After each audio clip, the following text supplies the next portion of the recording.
Welcome to the Coeur d'Alene Writing Center. My name is Logan, and today I'd like to address a concern I encounter with about half the students I work with. Over the phone, it sounds a little like this. When I took English 101 or 102, however many years ago, I wrote A papers. But now I'm taking this fill-in-the-blank class, and I'm barely getting C's. I don't understand why.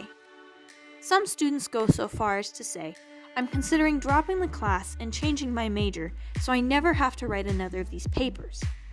Although I always perceive the underlying message, sometimes I also hear it.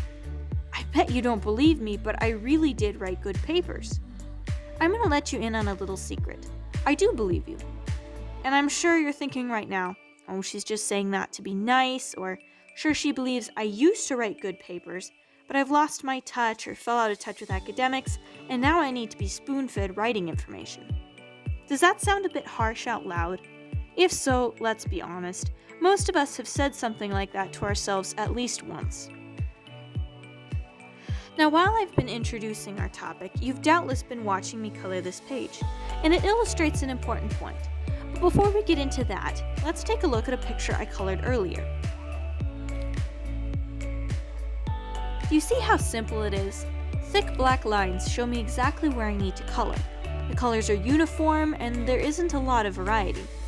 As you'll see in just a second, I attempted to blend the rainbow in the background without intermediate colors, and the transitions are rough to say the least. I used regular printer paper, which bleeds badly when used with alcohol markers, even if you're careful. I added a little depth to the image by adding darker gray to some of the stones and a light gray to the otherwise white eyes. This is an excellent example of an English 101 or 102 paper. Professors differ greatly on how strictly papers are graded, but in general, there are uniform expectations and a certain amount of leniency towards writing errors, such as lack of transitions or minor wandering, like the bleeding that happened with the markers. While expectations are higher than they were in high school, the professors also understand that this is your first or one of your first experiences with college-level writing. Let's go back to the other coloring page. To start, this page is printed on cardstock, a base that can handle my wet medium like alcohol markers. There's little to no bleeding. Depending on your video quality, you may not even be able to see the lines for the coloring page at all. In advanced writing for your major, the lines are much dimmer than they were before. Sure, your professor might give you the same topic to write on, but there's much more flexibility. This can intimidate students, making them unsure of expectations. If you find yourself in this situation, please come to the Writing Center. Having another person look over the prompt will greatly improve your confidence, assuring you that you're moving in the right direction. This image is also more detailed than the first, and just looking at the alcohol layer, it would seem that that's all there is to it, just a few more leaves to color.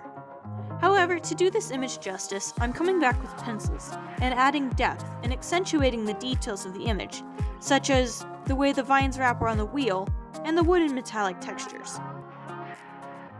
I would also like to note that here, and during the color selection process, which is similar to brainstorming and writing, I used some reference images. These are images that were photographed, colored, illustrated, or animated by other people.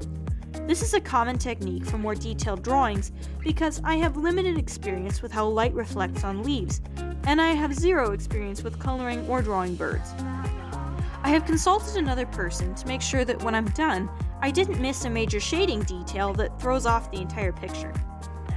Similarly, when you're writing for your major, you will save yourself an enormous headache by having someone else read your paper. Professors are often busy, and family members and friends may not have the expertise to offer good constructive criticism. So, if you need someone to read your paper, please contact the Writing Center. Lastly, the picture that we have at this point is on the right track, but as I'm coloring, I notice there's a lot of white space that doesn't make this feel like a complete picture.